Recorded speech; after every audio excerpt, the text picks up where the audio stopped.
Puji Tuhan, selamat pagi Bapak dan Ibu yang terkasih dalam Tuhan Yesus. Shalom. Haleluya. Shalom.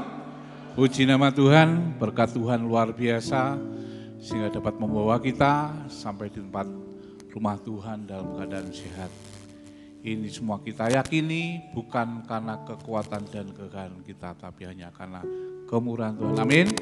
Puji nama Tuhan, mari sebelum kita memuji Tuhan, kita sama-sama berdoa.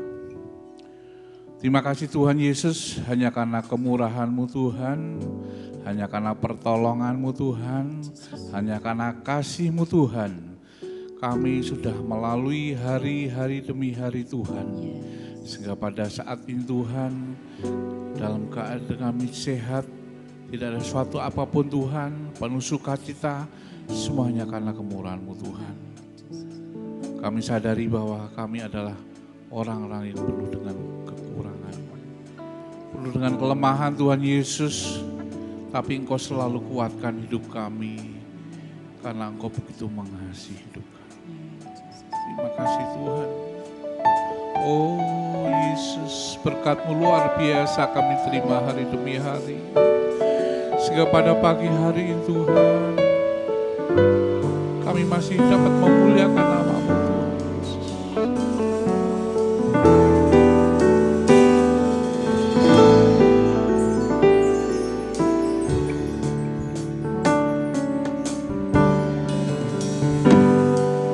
Kau hiasi kehidupanku dengan kemurahan-Mu. Kau rancangkan masa depanku penuh dengan harapan.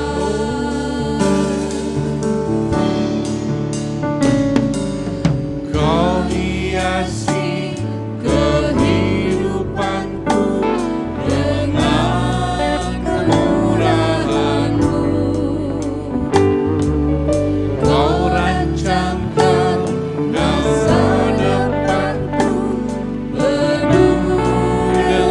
kita katakan bahwa oh kemurahan-Mu luar biasa Tuhan. Kau hiasi kehidupanku dengan kemurahan-Mu. Amin. Kau rancangkan masa depanku penuh dengan harapan. Kami ada saat ini hanya kemurahan-Mu. Terima kasih Roh Kudus. Semuanya karena kasih-Mu. Aku hidup hari ini, semua berkat kemurahan-Mu. Terima kasih Yesus, Engkau sangat baik, teramat baik bagiku. Kau hiasi hidup ini dengan kemurahan-Mu, dengan pertolongan-Mu Yesus. Kau hiasi kehidupanku dengan kemurahan-Mu. Kau rancangkan masa depanku penuh dengan harapan. Oh kemurahan Kau hiasi dalam hidup ini.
apapun di depan kita, permasalahan dalam hidup selalu ada. Di mana persoalan dunia yang sampai saat ini belum terselesaikan. Tapi kalau kita saat ini ada sebagaimana kita ada, kita yakini ini hanya karena kemurahan Tuhan. Ini hanya karena kasih Tuhan yang dilingkupi dalam hidup, yang melingkup dalam hidup kita sebagai anak-anak Tuhan.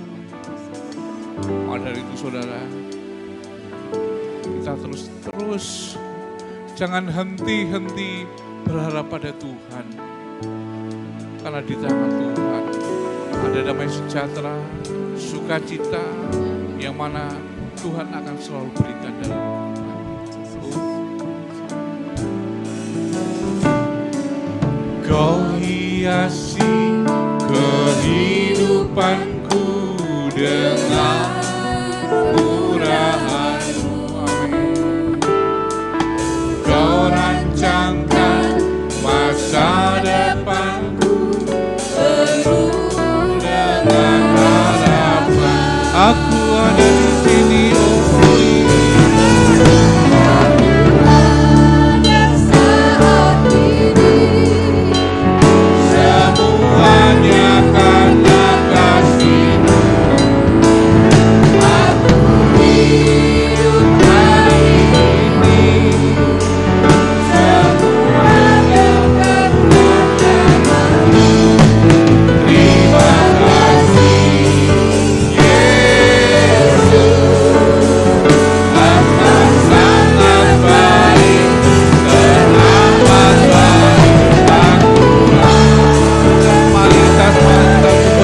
berdiri, kita akan puji aja dengan sepenuh hati kita. Kita yakin bahwa kemurahan Tuhan selalu ada dalam kehidupan kita, pribadi pribadi. Amin.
Sebagai kami ada pada saat pagi hari. Terima kasih Tuhan Yesus. Oh haleluya, haleluya, haleluya, haleluya. Terima kasih.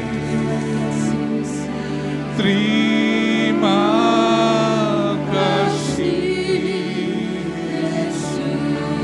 Kita ucapkan dengan sepenuh hati kita. Kita ucapkan terima kasih pada Yesus yang luar biasa.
kami memuji kembali Tuhan, karena kami rindu Tuhan.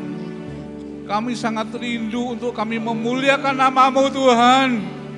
Karena kami yakin di dalam pujian ada kuasa yang luar biasa yang akan Kau curahkan dalam kehidupan kami, pribadi lepas pribadi. Terima kasih Tuhan, sebagai rasa ucapan syukur kami di hadapan-Mu Tuhan, karena kemurahan-Mu Tuhan, hanya puji-pujian pada pagi hari yang kami persembahkan. Terima kasih Tuhan. Siapa yang siap memuji nama Tuhan, sama-sama kita akan amin. Puji nama Tuhan. Silahkan duduk Bapak Ibu yang terkasih dalam Tuhan Yesus. Tuhan adalah kekuatan kita. Amin. Haleluya. Permasalahan apapun di dalam dunia, kita yakin Tuhan akan menguatkan hidup kita. Kita akan melalui permasalahan penuh sukacita.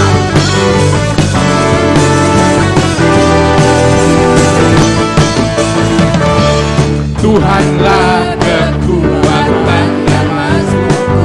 Amin. Ya gunung batu dan keselamatanku, hanya padamu hatiku percaya. Kaulah menara dan Kau tak berhentikan. Tuhanlah kekuatan dan masukku. Ya gunung batu dan keselamatanku, hanya padamu hatiku percaya. Kaulah menara dan Kau tak berhentikan. Mari kita semua bangkit berdiri. Haleluya.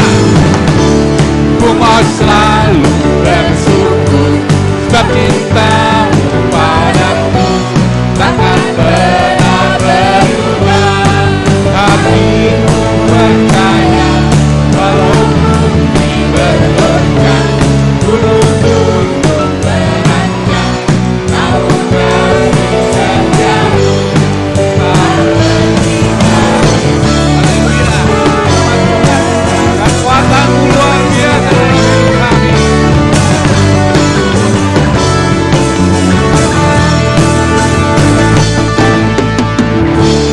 Tuhanlah kekuatan dan masukku. Ya gunung batu dan keselamatanku,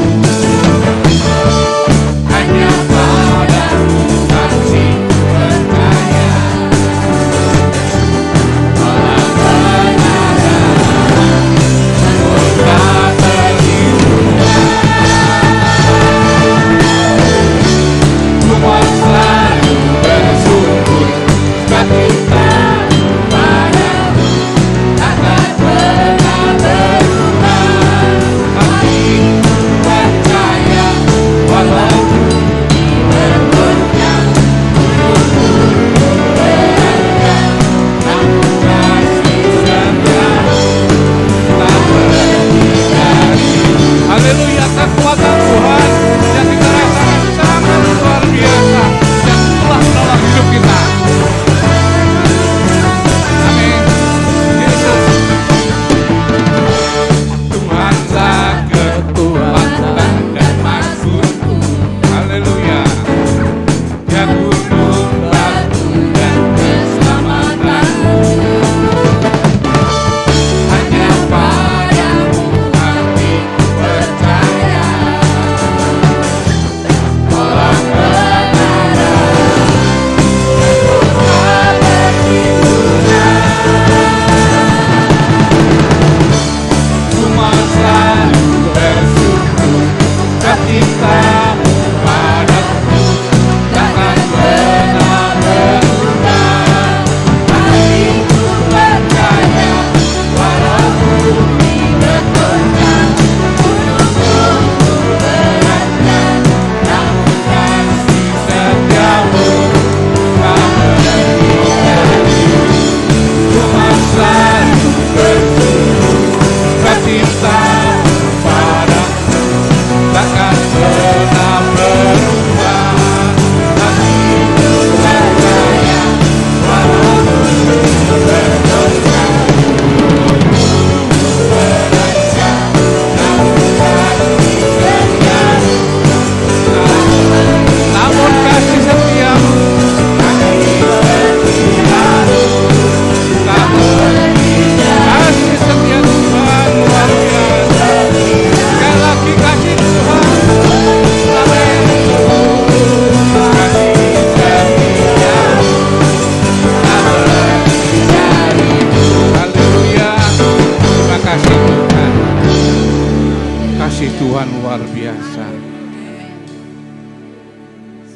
semua ya Kak, saya yakin telah mengalami kasih Tuhan.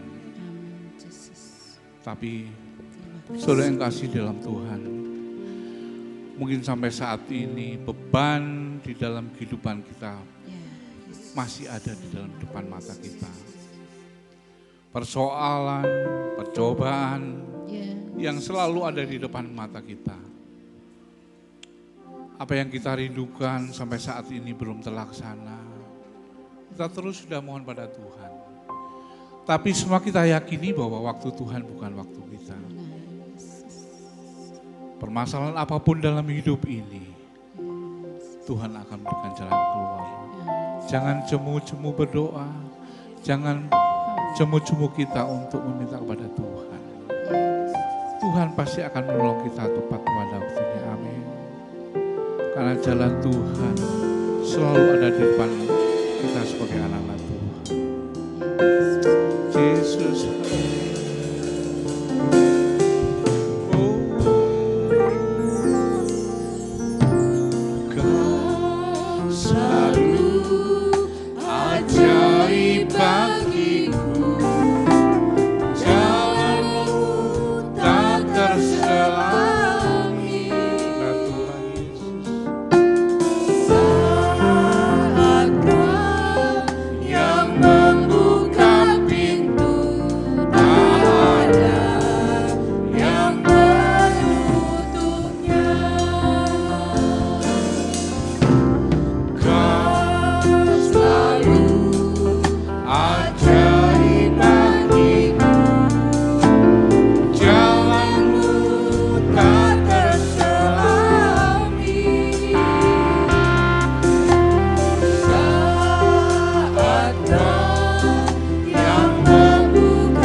Katakan sekali lagi bahwa Engkau ajaib buat semua anak-anak Tuhan yang percaya pada Yesus.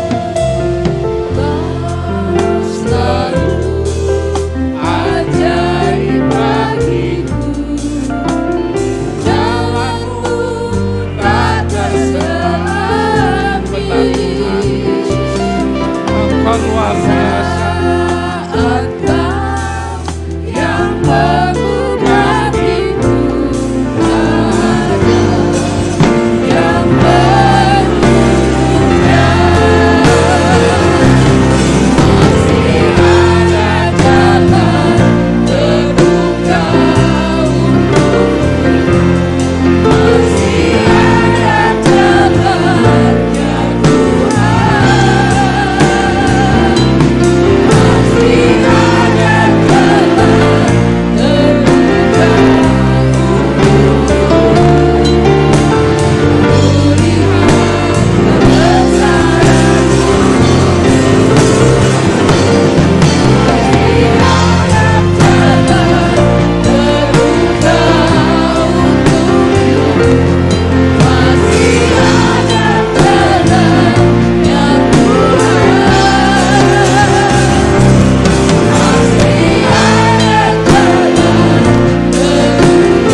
dengan hormat, Bapak Syuming berdoa untuk firman Tuhan.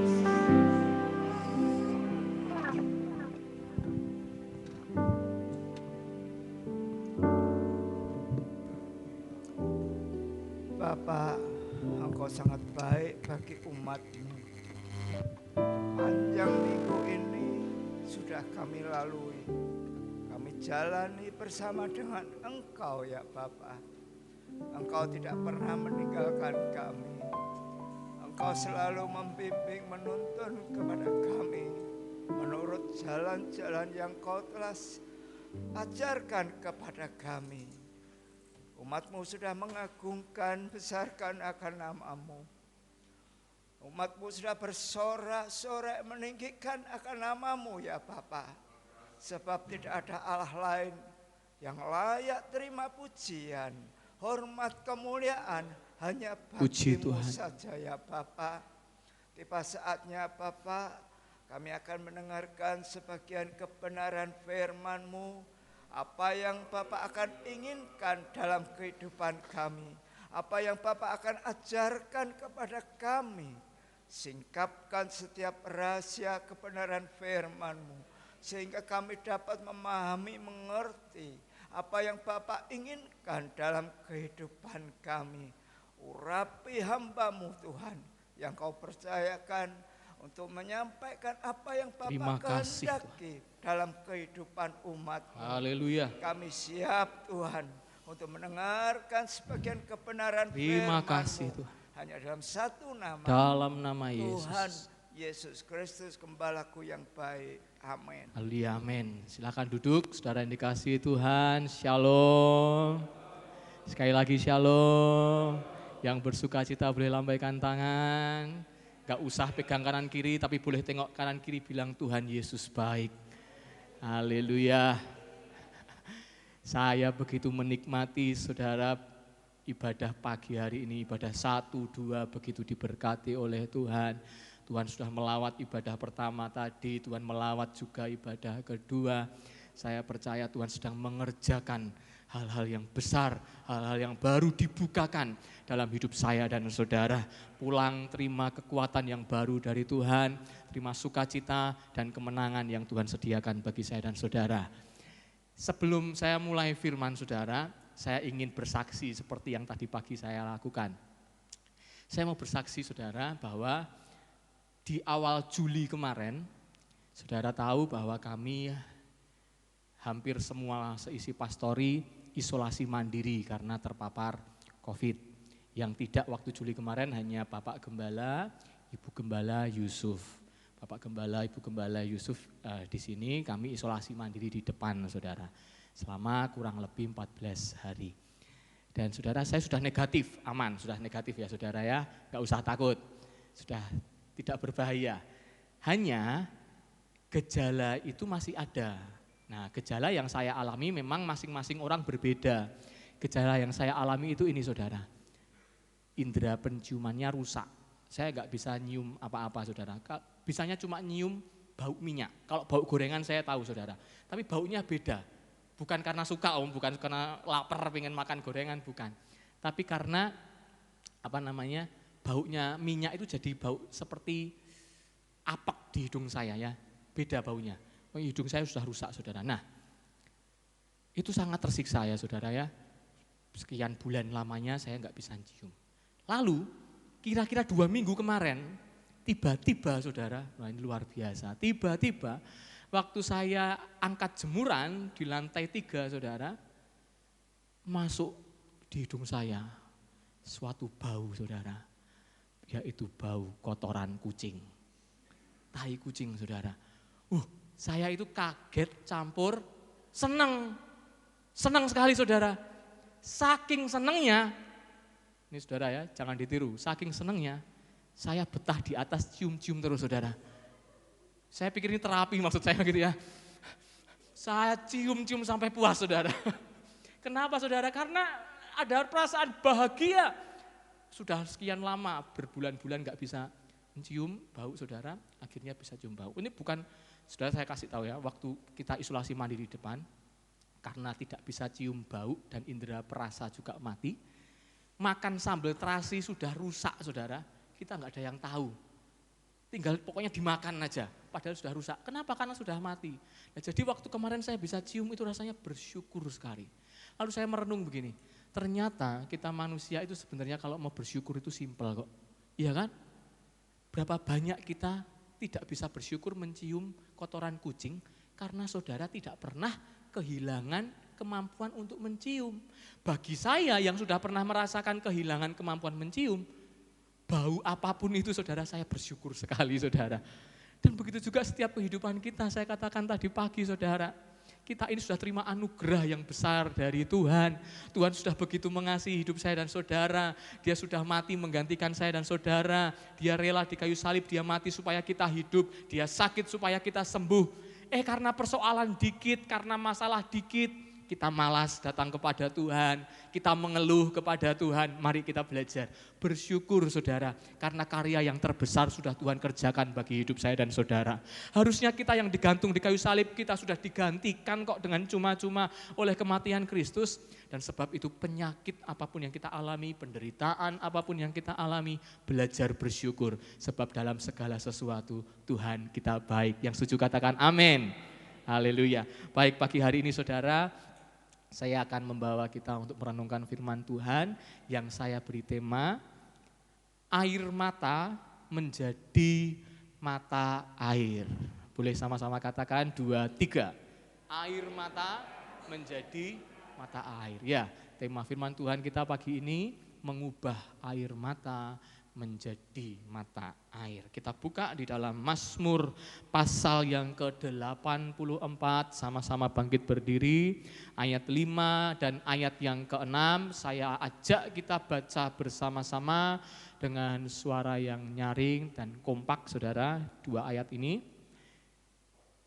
2, 3. Berbahagialah manusia yang kekuatannya di dalam Engkau, yang berhasrat mengadakan ziarah apabila melintasi lembah Baka.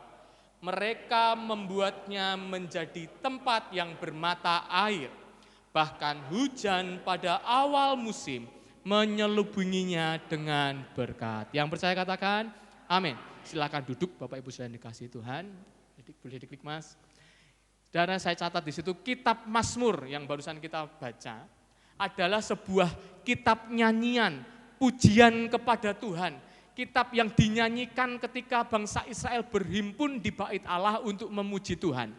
Namun kitab ini berisi tentang perjalanan hidup orang-orang percaya dalam mengiring Tuhan. Pemazmur menuliskan pengalaman-pengalaman hidupnya dan apa yang dia lihat, apa yang dia mengerti dari kehidupan ini mengenai orang-orang percaya yang mengiring Tuhan. Dan ternyata kalau saudara baca di sepanjang kitab Mazmur, orang-orang yang mengiring Tuhan, orang-orang yang percaya kepada Tuhan, ternyata bukan berarti hidupnya mulus-mulus saja. Bukan berarti seorang yang percaya, seorang yang setia kepada Tuhan, bukan berarti hidupnya nyaman-nyaman saja. Saudara akan temukan berbagai macam gejolak yang terjadi dalam pemazmur, diri pemazmur. Pemazmur pernah merasakan yang namanya kekhawatiran, pernah merasakan yang namanya keadaan terjepit karena dikejar-kejar oleh musuh. Bukan hanya musuh, dia dikejar oleh anaknya sendiri. Dia dikejar juga oleh Raja Saul, mertuanya sendiri saudara. Dia juga pemazmur pernah mengalami yang namanya sakit penyakit. Dan kita mengerti bahwa ternyata perjalanan hidup orang percaya penuh dengan lika-liku kehidupan. Terkadang kita mengalami sukacita yang melimpah karena keadaan kita ada dalam berkat anugerah Tuhan yang luar biasa. Terkadang Tuhan juga izinkan kita harus hadapi pergumulan, persoalan yang berat dalam hidup kita. Namun ending dari semua perikop, semua pasal yang ditulis dalam kitab Mazmur selalu menyatakan bahwa apapun yang kita alami, apapun yang orang percaya alami, entah itu penyakit, entah itu sehat, entah itu berkat, entah itu mungkin musibah yang Tuhan izinkan, Mazmur menyatakan, menyaksikan kepada kita bahwa Tuhan selalu baik. Amin saudara. Tuhan gak pernah keliru, Tuhan tidak pernah salah. Roma berkata, apa yang dapat memisahkan kita dari kasih Tuhan? Kelaparankah? Penderitaankah? Kesesakankah? Tidak ada satupun yang dapat memisahkan kita dari kasih-Nya Tuhan. Termasuk saudara, apa yang ditulis di dalam Mazmur pasal 84 yang kita baca. Coba saudara perhatikan Mazmur pasal yang ke-84 ini. Dikatakan begini di ayat yang kelima. Pemazmur sedang menceritakan, berbahagialah orang yang diam di rumah Tuhan. Memuji-muji Tuhan.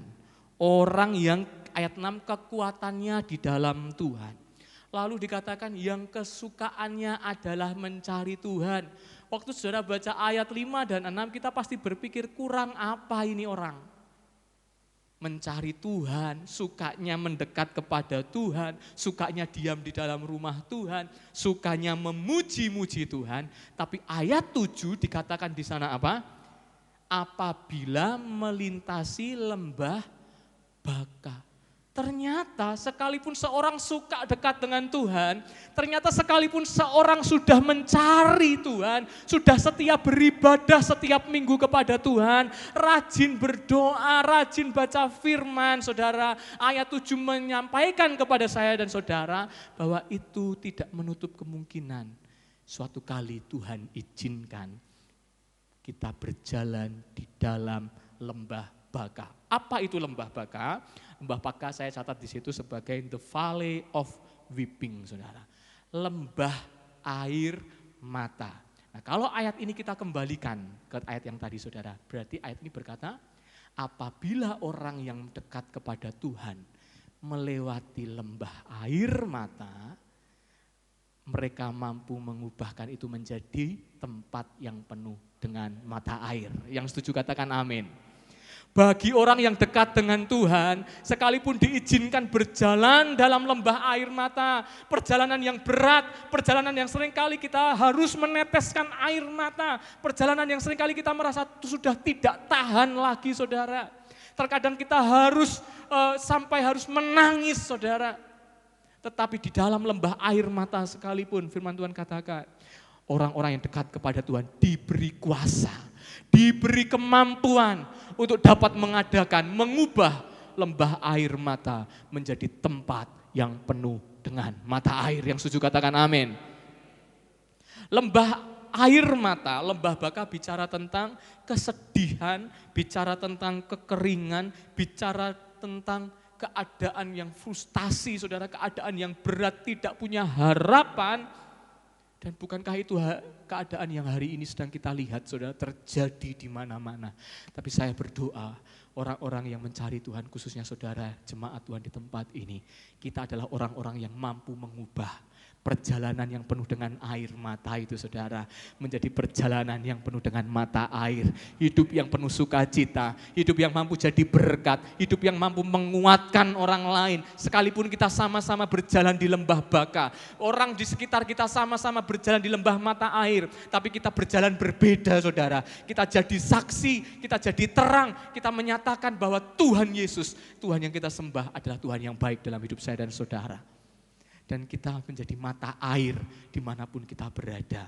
Dan itu tidak ada satupun yang mustahil, saudara, ketika Tuhan bekerja dalam hidup saya dan saudara. Makanya saya catat di situ, saudara, meskipun demikian, orang yang paling berbahagia menurut pemazmur adalah seorang yang dekat dengan Tuhan.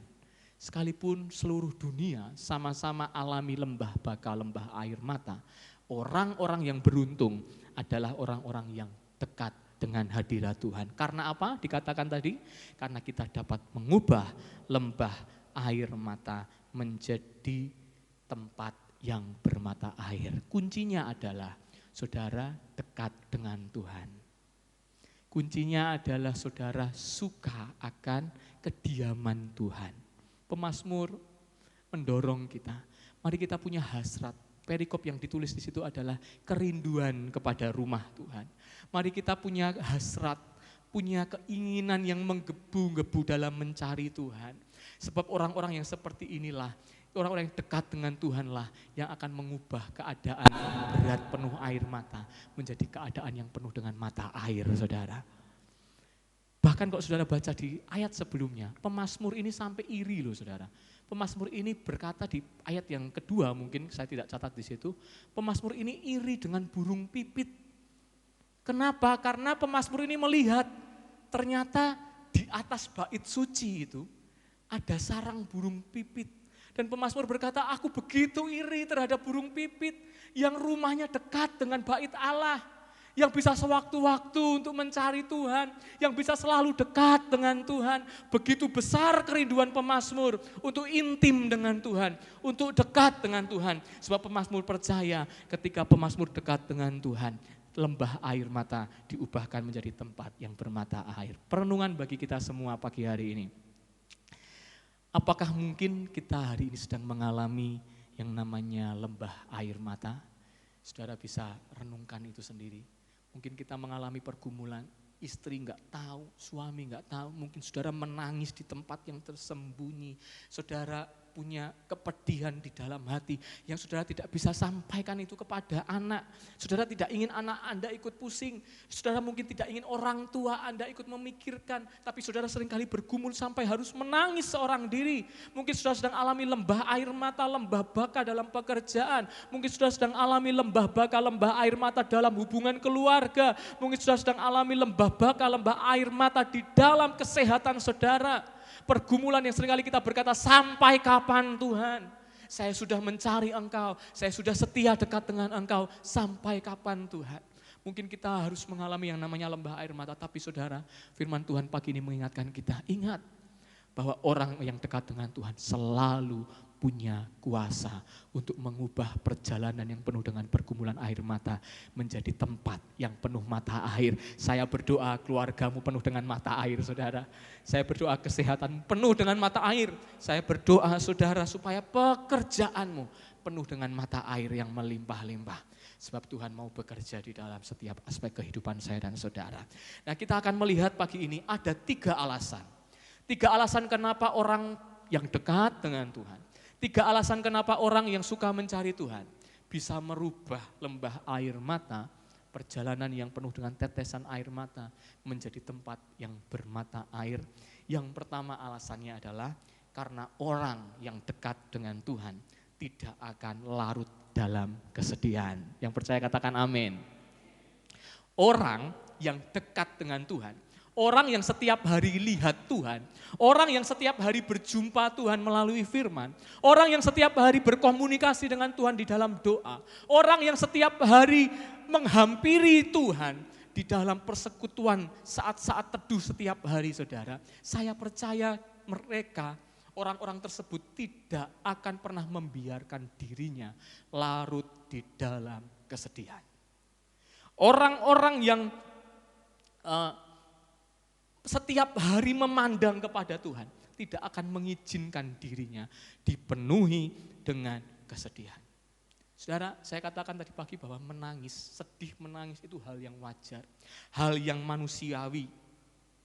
Bahkan tanda kehidupan seorang adalah ketika bayi yang baru lahir menangis. Saya baru punya ponakan, saudara, anaknya dari Bapak Aji dan Ibu Ajeng itu, saudara. Ketika baru lahir kemarin, sampai sempat harus dimasukkan inkubator, betul ya?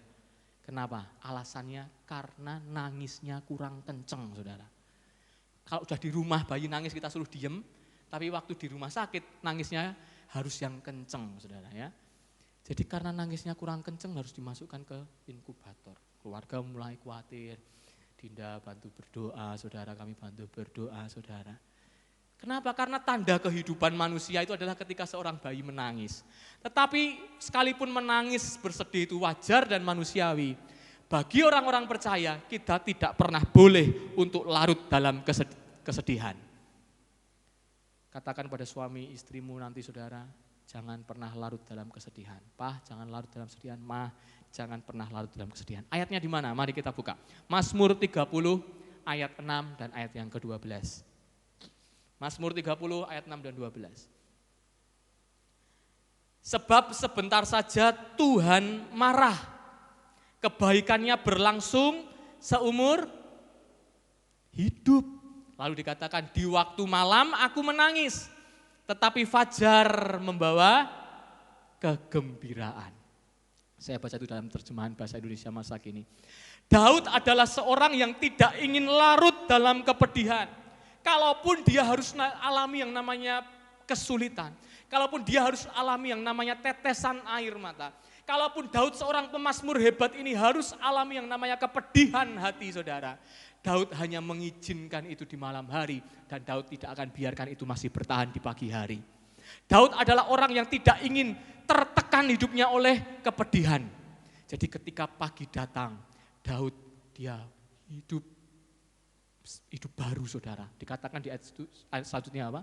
Dia buka kain kabung, dia ubah menjadi tarian. Kenapa? Karena bagi orang yang memandang kepada Tuhan, bagi orang yang dekat kepada Tuhan, mereka percaya bahwa setiap hari berkat Tuhan selalu baru. Setiap hari ada anugerah Tuhan. Masalah sehari cukuplah untuk, gak usah dibawa-bawa besok saudara. Karena setiap hari ada berkat yang baru yang Tuhan sediakan bagi saya dan saudara. Orang yang melihat Tuhan tidak akan membawa masalah itu sampai berlarut-larut. Ada tipe orang, tadi bagi saya katakan ada tipe orang yang sukanya melarut-larutkan diri di dalam kesedihan. Sengaja suka pasang muka-muka murung saudara. Muka muram saudara, muka-muka bersedih. Ya, tadi pagi tiba-tiba waktu firman saya ingat ada memang kenalan saya punya orang tua itu begitu saudara. Papahnya itu tiba-tiba sedih sekali. Pagi-pagi bangun tidur mukanya muram, sedih sekali. Makan itu tidak bersemangat, berangkat kantor tidak semangat. Istrinya atau mamah teman saya ini juga bingung. Kok tumben enggak bersemangat. Pulang kerja juga loyo lesu saudara. Sampai di rumah saudara, tengah-tengah makan malam, baru setengah jalan, tiba-tiba sedih lagi. Ada orang tipe-tipe seperti ini. Siang ingat masalah sedih lagi, malam ingat masalah sedih lagi saudara. Nah itu yang terjadi sama papa teman saya itu. Waktu malam makan berhenti sedih. Lalu istrinya ini kan bingung tanya, "Pah, tak lihat kok papa dari tadi pagi muram." Lalu jawab begini suaminya, "Tadi malam," udah kaget ya, "tadi malam," gitu ya. Istrinya sudah bingung, "Tadi malam kenapa ini?" Dilanjutkan, "Tadi malam Chelsea kalah," katanya. Ternyata tim idolanya, tim bola kesukaannya kalah saudara. Dan itu membuat dia berlarut-larut dalam kesedihan. Ada orang-orang seperti ini saudara. Dan saya mau katakan orang-orang yang berlarut dalam kesedihan, yang sukanya menyimpan kepedihan di dalam hati, tidak akan menikmati berkat Tuhan yang Tuhan sediakan setiap hari. Kenapa? Karena setiap hari dari pagi bangun tidur sampai malam, dia ingat-ingat terus kepedihan hatinya, dia ingat-ingat terus luka-luka hatinya yang ada di dalam hidupnya saudara. Sehingga itu dia tidak bisa menikmati berkat yang Tuhan berikan dalam hidup dia. Saya katakan di slide selanjutnya, larut dalam kesedihan adalah bukti bahwa kita tidak merasakan kebaikan Tuhan. Orang yang kenal Tuhan, betul-betul mengenal Tuhannya saudara, dia pagi hari akan tahu bahwa janjimu seperti fajar pagi hari yang tiada pernah terlambat bersinar. Cintamu seperti sungai yang mengalir dan ku tahu betapa dalam kasihmu. Nah ini orang-orang kalau sukanya dekat sama Tuhan, yang penuh di pikiran dan hatinya itu apa? Betapa dalam kasihnya Tuhan. Amin. Saudara gak akan punya waktu untuk mikir kepedihanmu. Kenapa? Karena hidup kita dipenuhi dengan kebaikannya Tuhan. Hidup kita dipenuhi dengan kasihnya Tuhan. Makanya saya ambil sebuah tulisan dari hamba Tuhan, saya terjemahkan dalam bahasa Indonesia. Pahitnya hidup tidak pernah sebesar manisnya kasih Tuhan dalam hidup kita. Amin saudara. Pahitnya hidup tidak pernah sebesar manisnya kasih Tuhan dalam hidup saya dan saudara. Nah ketika saya nulis ini saudara, ngetik ini di PowerPoint, saya itu tiba-tiba ingat waktu kita isolasi mandiri. Kami isolasi mandiri karena COVID itu kami dikirimin sama Tante Jenny papasan jamu dari Cina saudara. Yang harganya itu fantastis. Harganya itu mahal sekali, untung gratis dikasih, kalau suruh bayar ya. Sakitnya bukan karena COVID tapi sakitnya itu di sini kalau suruh bayar ya. mahal saudara. Tapi sudah tahu jamunya itu warnanya lebih hitam dari kopi, rasanya pahit sekali saudara. Jangan dipikir harganya mahal, rasanya enak saudara. Rasanya pahit banget saudara. Sampai ketika kami harus minum saudara, itu kita bergumul kalau minum ya. Saya tadi pagi bilang, kita itu pengen segera selesai isolasi mandiri, bukan supaya sembuh dari COVID, supaya berhenti minum jamu. Saking tersiksanya. Jamunya itu pahit saudara, setiap sore, pagi, kita dikirimi, Bapak Gembala yang merebus di sini, kirim ke depan saudara, gelas-gelas itu untuk kami minum. Nah kami sudah sedia, saat tangan kiri gelas minum, tangan kanan kita sudah siap-siap, sepotong coklat saudara. Rampung minum ini minumnya aja ke susu saudara, langsung coklat masuk. Kenapa? Kalau terlambat saudara, itu rasa pahitnya bisa sampai ke ubun-ubun. Betul, pahit sekali. Jadi harus segera minum, makan coklatnya saudara. Supaya apa? Supaya rasa pahit itu tadi berubah ditutup oleh rasa manis dari coklat. Nah saya mau coba saudara merenung. Saudara ya ibu-ibu yang suka minum jamu, mbok gendong. Di sini ada jamu, mbok gendong itu saudara. Dari saya kecil sampai sekarang ibunya enggak tua-tua itu karena minum jamu itu. Nah ibu jamu itu saudara, kalau saudara beli jamu, apapun jamunya, pasti sudah sepaket dikasih sama beras kencur. Nah, beras kencur ini katanya buat tombo. Karena waktu kita minum jamu pahit, kita pingin sesuatu yang manis masuk mulut kita. Betul kan? Nah, jamu beras kencur jadi tombo. Begitu juga kalau saudara mau merenungkan hidup kita. Sebenarnya sepahit apapun yang kita alami dalam hidup ini saudara, Tuhan sudah sediakan kasih yang begitu besar, yang sanggup untuk menutupi kepedihan hati kita oleh persoalan-persoalan kecil itu. Amin. Persoalan kecil itu seharusnya tidak boleh mengambil sukacita kita. Pergumulan hidup apapun itu seharusnya jangan mengambil kebahagiaan kita saudara. Kenapa? Karena kasih Tuhan itu jauh lebih besar daripada pergumulan sakit penyakit yang saudara alami. Mulai hari ini saudara, kalau engkau orang yang dekat sama Tuhan, pastikan engkau adalah orang-orang yang tidak mau diliputi oleh kepedihan. Tidak mau larut dalam kepedihan. Kalaupun malam engkau harus menangis, biarlah engkau menangis saudara, tapi bangun pagi dengan sukacita baru, semangat yang baru bahwa saudara bisa berkata, hari ini aku mau lihat kasih Tuhan melimpah dalam hidupku. Amin saudara. Nah contoh orang yang tidak larut dalam kesedihan itu siapa? Abraham, saya catat saudara. Kalau sudah nanti baca Kejadian 23, Abraham ini ditinggal mati oleh istri yang dia sayangi, Sarah saudara. Dan dikatakan di situ, Abraham meratap kematian Sarah. Jelas Abraham sedih, menangis, istri yang dia kasihi meninggal saudara. Abraham meratapi kematian Sarah. Tapi ayat itu berkata luar biasa. Kemudian sesudah itu, setelah selesai Abraham menangis. Setelah Abraham selesai menata dirinya saudara. Dia bangkit dan dia pergi untuk menguburkan istrinya. Abraham tidak mau larut-larut dalam kesedihan. Abraham tahu waktunya menangis, dia menangis. Tetapi ketika dia sudah bisa menata hatinya, dia bangkit dan dia tidak mau diliputi oleh kesedihan. Terlebih saya mau katakan, kita orang percaya, mungkin kita ditinggalkan orang-orang yang kita kasih. Kita ditinggalkan istri, kita ditinggalkan suami, kita ditinggalkan orang tua, orang siapapun yang kita kasihi, saudara. Kita ditinggalkan anak mungkin sekalipun. Tidak boleh kita larut dalam kesedihan, terlebih kita orang percaya kita tahu bahwa setiap orang yang hidup di dalam Tuhan, mati adalah keuntungan. Yang setuju katakan amin. Sehingga kematian itu bukan membawa kepedihan. Saudara sesaat harus bersedih, itu wajar, tapi jangan pernah larut dalam kepedihan, sebab kasih Tuhanlah yang terus melimpah dalam hidup saya dan saudara. Contoh orang kedua yang tidak larut dalam kepedihan siapa? Daud saudara. Daud dikatakan dalam 1 Samuel 30, Daud ini lagi pulang berperang, saudara. Waktu itu Daud memang ada di kubu Filistin, ikut berperang sama Israel, tapi nggak jadi, dia disuruh pulang sama Raja Filistin. Pulang aja kamu. Daud pulang dengan tentaranya ke kota Siklag, tempat mereka tinggal. Mereka sampai di kota Siklag, tempat mereka tinggal. Betapa terkejutnya Daud dan tentaranya, karena tempat kota mereka sudah dibakar habis oleh bangsa Amalek. Dan istri Daud, istri prajurit-prajurit Daud, anak-anak mereka semua ditawan, diambil oleh bangsa Amalek. Saudara baca di perikop ini nanti, Daud menangis sejadi-jadinya.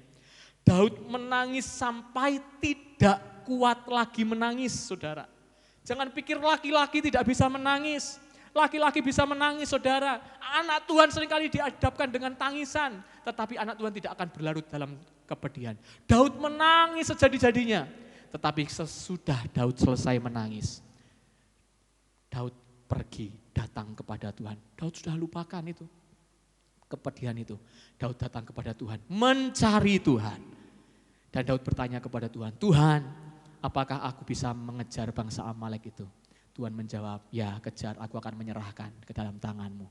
Dan Daud alami kemenangan, apa yang direbut oleh musuh dibawa kembali utuh. Kenapa? Karena Daud tidak mau larut dalam kesedihan. Berapa banyak orang yang larut dalam kesedihan, tidak melihat pertolongan Tuhan. Berapa banyak orang yang suka larut dalam kesedihan, tidak lihat campur tangan Tuhan. Kenapa? Karena dia habiskan waktunya hanya untuk mengasihi diri sendiri. Tapi dia tidak mau melihat betapa besar karya yang Tuhan mau kerjakan di balik kepedihan itu. Daud orang yang meresponi, ketika Daud harus menangis, dia menangis. Tetapi sesudah itu dia berhenti menangis, dia bangkit, dia menghampiri Tuhan. Dan dia bergerak bersama dengan pertolongan dari Tuhan. Saudara, jadilah orang-orang yang kuat. Jadilah orang-orang yang berkemenangan. Engkau orang yang dekat dengan Tuhan. Dan jangan pernah mau kalah oleh kepedihan yang ada dalam hidup saya dan saudara. Saya catat di situ saudara, kenapa orang yang dekat dengan Tuhan tidak larut dalam kepedihan? Karena Mazmur 56 ayat 9 berkata, ini ayat yang familiar ya, sengsaraku engkaulah yang menghitung-hitung. Air mataku ditampung di dalam kirbatnya Tuhan. Bukankah semuanya sudah didaftarkan? Terjemahan lain berkata, bukankah semuanya sudah tuliskan di dalam bukumu? Daud tahu waktu dia menangis tadi, semuanya sudah beres. Amin. Waktu Daud menangis tadi semuanya sudah beres. Jadi kalau sudah menangis di hadapan Tuhan, jangan nanti siang ingat menangis lagi. Jangan nanti malam ingat menangis lagi. Tetapi saudara, firman Tuhan berkata apa? Anggaplah kita sudah menerima jawaban doa walaupun belum menerimanya. Cukup sekali kita menangis di hadapan Tuhan, sesudah itu percayalah Tuhan sedang merangkai karya yang besar dalam hidup saya dan saudara. Amin. Jangan pernah larut dalam kepedihan. Lalu alasan yang kedua, kenapa orang yang dekat dengan Tuhan tidak akan mengubah lembah air mata menjadi lembah mata air. Alasan yang kedua adalah karena tangisan orang yang dekat dengan Tuhan atau tangisan orang percaya adalah bahasa doa yang tersampaikan kepada Allah lebih dari kata-kata. Amin. Saya ulangi. Tangisan orang yang percaya, orang yang dekat dengan Tuhan, itu adalah bahasa doa yang tersampaikan kepada Tuhan lebih dari kata-kata kita. Kata-kata kita itu terbatas dalam mengutarakan isi hati, betul ya? Kata-kata kita itu tidak dapat mengungkapkan semua isi hati kita. Tapi tangisan kita itu cukup untuk memberitahukan kepada Tuhan betapa penderitaan yang kita alami. Lagu yang kita nyanyikan, Tuhan Yesus setia, Dia sahabat kita, dalam segala susahku selalu menghiburku. Katakan apa saudara? Dia mengerti bahasa tetesan.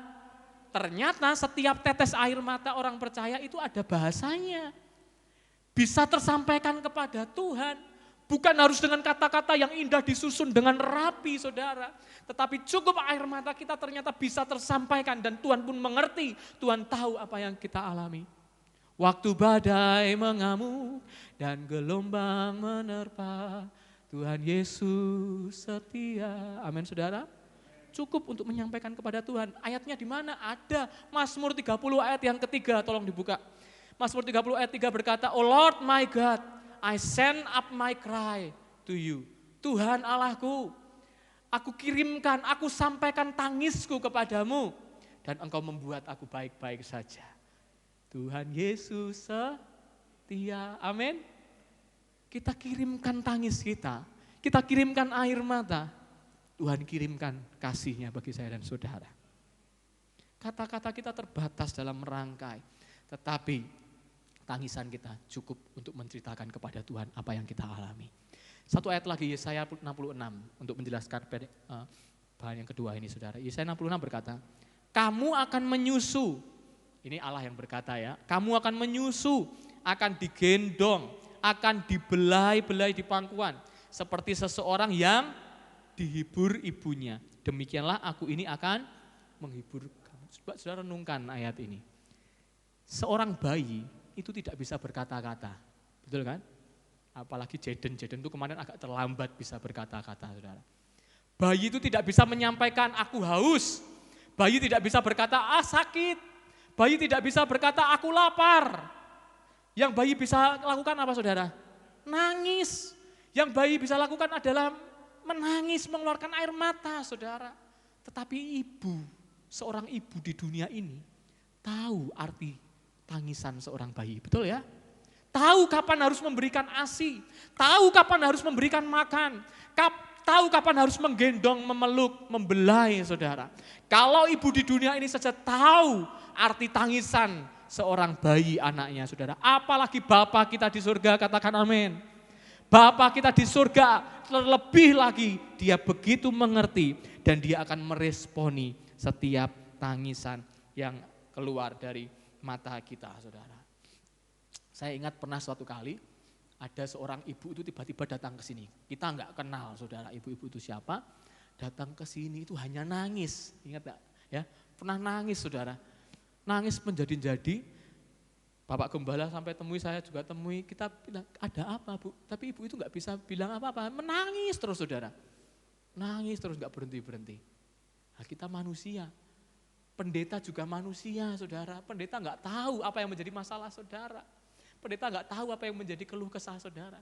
Tapi yang saya tahu adalah setiap tetesan air mata kita adalah bahasa tersendiri yang tersampaikan kepada Tuhan.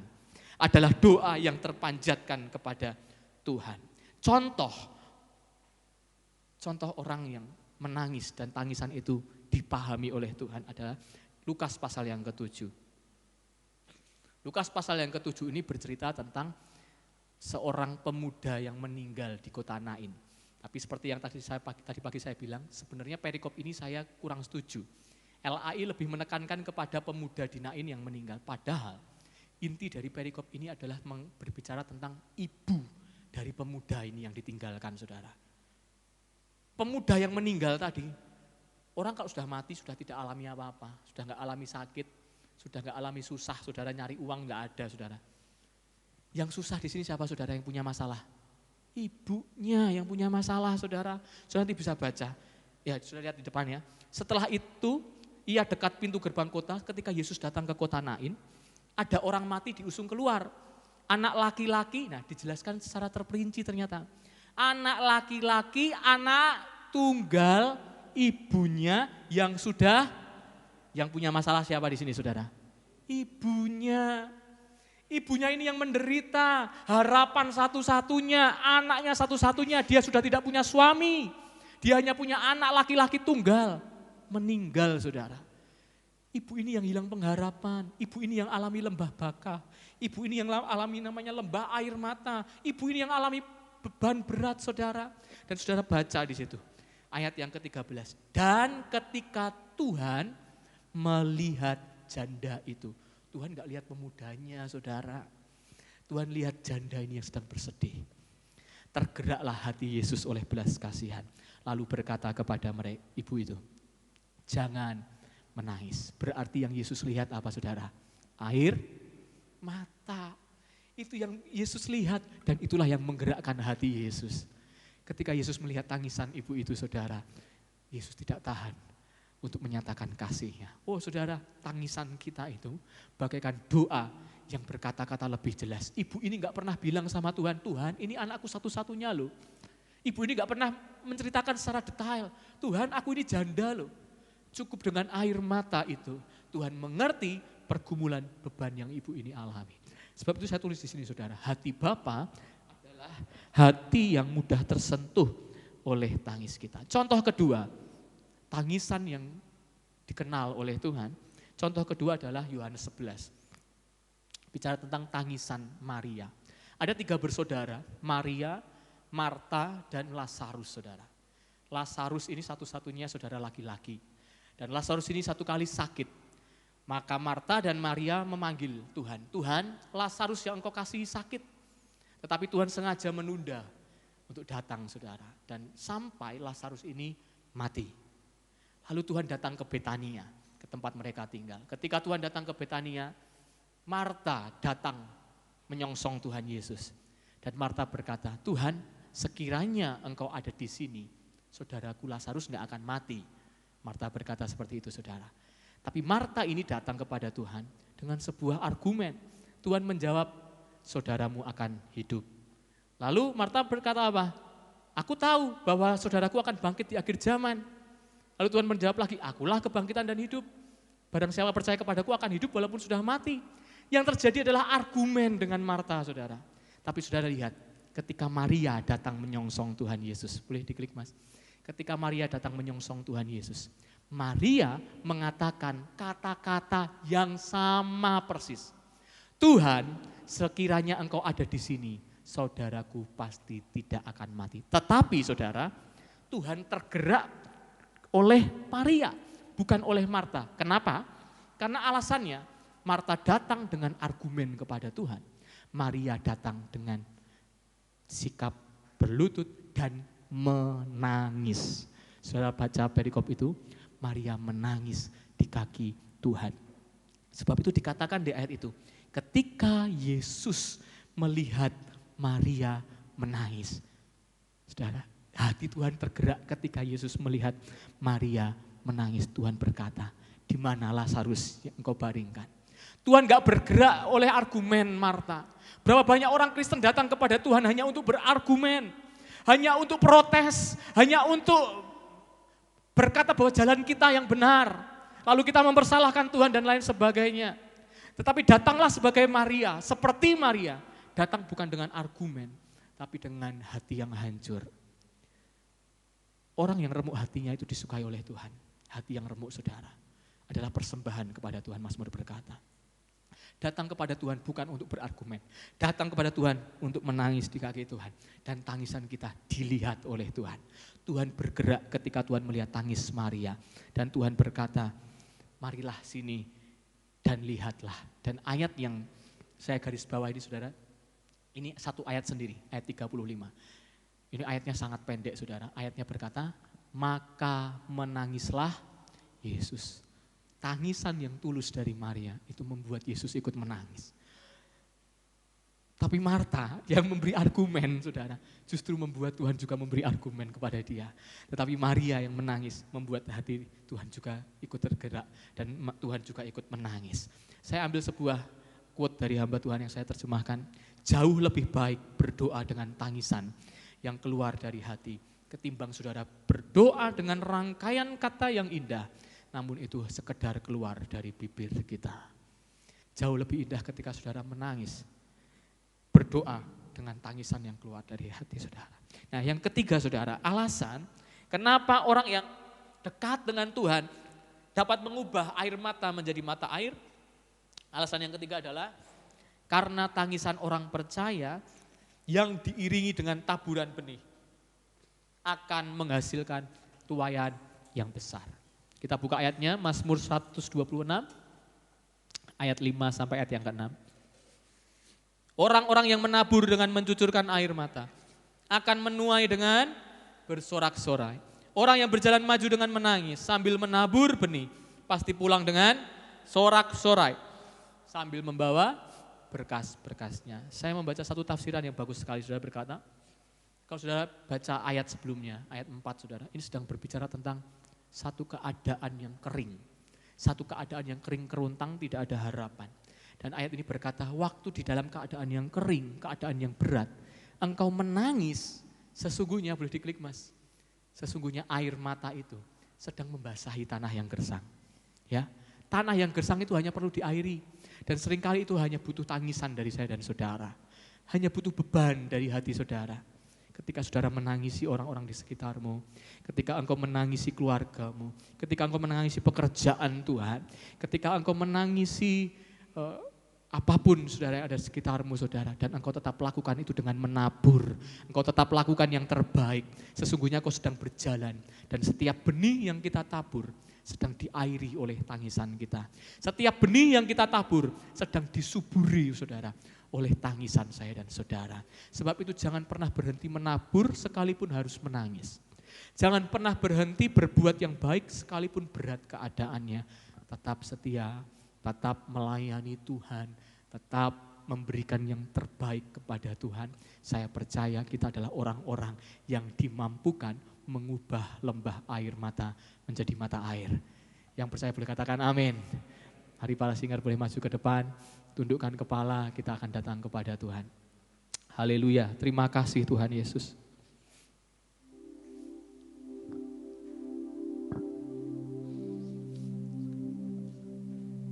Sekalipun aku dalam lembah gelap, ku tak takut sebab Kau besertaku. Sekalipun badai, topan datang menerpa, ku tak gentar.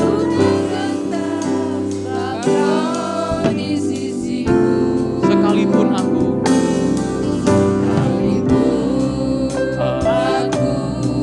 dalam lembah gelap, ku tak takut sebab Kau beserta. Sekalipun badai menerpa kami tidak akan gentar sebab Kau, aku percaya.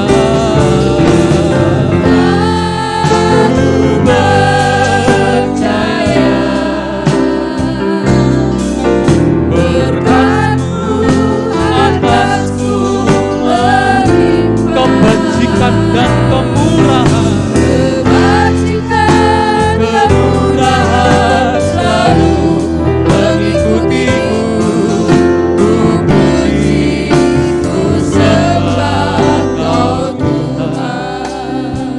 Kita naikkan pujian dari awal, saya jemput kita bangkit berdiri. Sekalipun aku dalam lembah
Bapa yang kami agungkan dan kami muliakan, kami bersyukur karena Engkau adalah Allah yang baik, yang setia, yang selalu menyatakan kasih-Mu dalam hidup ini.